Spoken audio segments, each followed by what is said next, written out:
Hello Pokemon fans, this is ProPokeNoob back today to bring you another battle. I'm sorry for not bringing you that weekend battle. I got extremely busy unexpectedly, so I decided to record this for you today so that I can just, keep my channel somewhat alive. I mean, I really wish I could go back to normal scheduling, but not yet, getting there. But, here's a match for you. I will be giving you that weekend battle this weekend for sure, either the Saturday or the Sunday. I don't know which day yet, but it's all recorded. It just needs to be edited, and it'll all be ready for you guys. And like I said, that'll be the last video that will be in 2 parts. So, be the last time you have to deal with that. Anyways, also just want to bring up, I said I wouldn't bring this up again, but I'm just going to put it back into this video again. If you guys have not seen my triple weather upload where at the end it talks about Friends Week, I will leave a link for you guys to look at Friends Week once again. I have the announcement. I'll just leave a link straight to the announcement part, not to the whole battle. If you want to see the battle, you can look it up on my channel. But I want to get that going soon. I'm just looking for a few more participants, and then if not, I'll try and make it work. But anyways, if you're looking at the teams today, this will be a standard RU match against a person by the name of Cliff Bar. Quite literally, he's running just a rain team. It's just all-out rain, set up rain, and just start rushing through an entire team. As you can see, this is my not popular RU team. This is an RU team that I used to run back when I was trying to do a mix of aggressive and defensive plays, mainly being... I have, like, my Rotom cut is, I believe, Life Orb or something. No, I think it's Scarf. This one's Scarf. But I have the Sharpedo, I have the mixed Entei, and Dusknoir for sure. But, looking at his team, not much is looking too threatening. I mean, if he does set up Rain, the most I'm going to have to worry about is the Ludicolo and the Floatzel. So, I'm going to have to work around that. Rotom Cut is going to be extremely important, barring Ice moves. But I'm pretty sure I'm Scarf, so I can try and outrace them. But I can't prevent the rain, so it's gonna have to be me basically dealing in the rain, not dancing. I'm not gonna be dancing in the rain with this. But in the ways of leads, I see that a lot of his Pokemon can get hit by Toxic Spikes, and I'm thinking that Toxic Spikes will be extremely useful in weakening his sweepers, his rain sweepers. So I'm gonna lead off with Drapion. I don't need rocks. The most that it's gonna hit are the Excelgor and the Volbeat, and they're not the main threats, especially if he sets up rain. So, I'm going to lead off with Drapion, and now I will see you at the battle.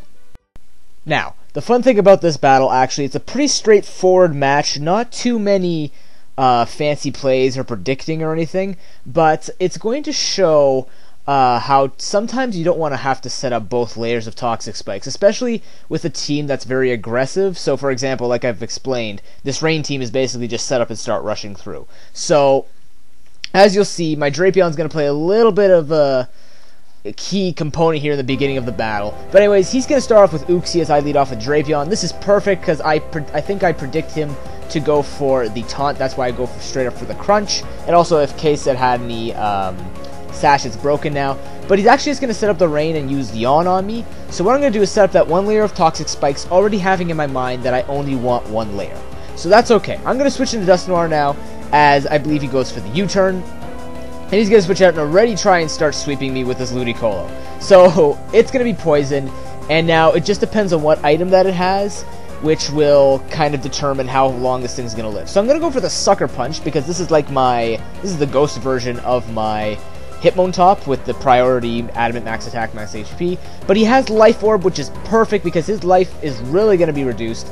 Now, for some reason, I didn't go for Sucker Punch here. I should have gone for it because it would have taken out Ludicolo and maybe spared my Dusknoir. But nonetheless, the Poison is going to take out Ludicolo, so it is going to be a double down. I might have been predicting him to set up, maybe. I don't know what was going on. But he's going to go into Kabutops as I go into Rotom Cut. He's going to go for the Waterfall, obviously having Swift Swim. And I'm just going to go for the T-Bolt and finish off Kabutops. So another Rain Sweeper gone. From the looks of it, he only has Floatzel left. But I know this thing is most likely faster than me. I didn't want to risk it. So what I'm going to have to do is stall this thing out. I go into Sharpedo expecting the water move, but he predicts this and goes for the Brick Break, which is an excellent move on his part. But I see Life Orb, I see poison damage racking up. I'm just going to start foddering things off. This thing needs to die. So I'm just going to kind of hope that it's going to take itself out. So as you can see, the damage is racking up every turn. Now I'm going to send in Rotom Cut to check to see if I'm faster, which I am not. So I am Scarf, but I'm not going to be faster than a Swift Swim Floatzel. But as you can see, the rain's going to stop, and he's at a low enough amount of HP where I'm pretty sure Entei can take it out with an E-Speed. Now, like I said, this is a mixed Entei, so it's not fully invested in attack. That's why I didn't want to send it in too early. But anyways, he's going to send in Volbeat now, and he's going to go for that Prankster T-Wave, which is absolutely fine with me. I'm just going to go for the Stone Edge, get a lot of damage off on it. That's got to be max HP, max defense. I don't think it can take a Stone Edge that well, just from the experience of having a Volbeat. But I get Parahax when I try to go for the E-Speed. Not a big deal. He's going to hit me with the Seismic Toss, and he's going to die to Poison. So again, not too big of a deal. Now, this Excelgor would have been a wee bit of a problem because he's going to miss his Focus Blast. I'm going to bring him down to his Sash. But the thing is, because the rain is gone, that hydration is not going to be able to remove the poison, so he's just going to die after I knock him down to his Sash, which is also perfect. So, like I said, this is a pretty simple match here, guys, and I'm just going to finish off this Uxie. Oh, wait, no, I'm going to miss. Okay, not a big deal. And as you can see, based on the length of this video, I'm not going to kill this thing anytime soon, because watch, I'm going to get Parahaxed. This is basically him having this last bit of luck based after the fact that I sweep most of his team with the Entei and them finishing themselves off. But as you can see, I missed the second Fire Blast. That's 4 turns in a row that have gone to waste. And now I'm going to go for the Extreme Speed because I'm just getting ticked at this point. I'm like, you know what?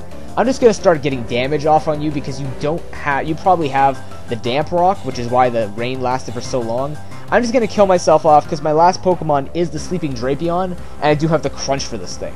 So I'm kind of hoping that Black Sludge will keep me alive long enough for U-turns not to take me out. As you can see, that's looking to be about a 17-hit KO. So, I'm feeling pretty confident at this point. However, I'm not going to wake up very quickly, so I'm just going to speed this part up. And I think I stay asleep for about 4 turns. But Uxie's just going to keep hitting me with U-turn. Obviously, just the only attacking move it can affect me with, perhaps. But on this turn, I believe I wake up. Yeah, I do wake up. I go for the Crunch, and I don't kill it because Uxie is a defensive beast. So he's going to go for the Yawn, hoping that I don't attack, but I'm just going to go straight for the Crunch. And that Uxie is done, and that'll be the game. That was an excellent match. Cliff Bar. Comment, rate, and subscribe, everyone. I hope you enjoyed this battle. Like I said, pretty straightforward. Also demonstrating that you don't need 2 layers of Toxic Spikes. If I had set up both layers, the Pokemon might have been able to last longer, and he would have been able to switch more freely because, like I said, my Stealth Rocks weren't going to get up against this rain team. So, 1 layer of Toxic Spikes allows me just to get consistent amount of damage going off, and, you know, the fact that most of them were Life Orb makes it even easier for me. So, that's what I figured would happen. Ends up working out in my favor. So, that will be the match for today. I hope you're all enjoying, well, if you're having as beautiful weather as we're having up here in Canada. Like, we're having 29 degrees, humidex, and we just started spring. We don't usually have this, so the weather is beautiful. I do miss winter a little bit. You know, I do like the cold, but hey, if it's comfortable, I will take it.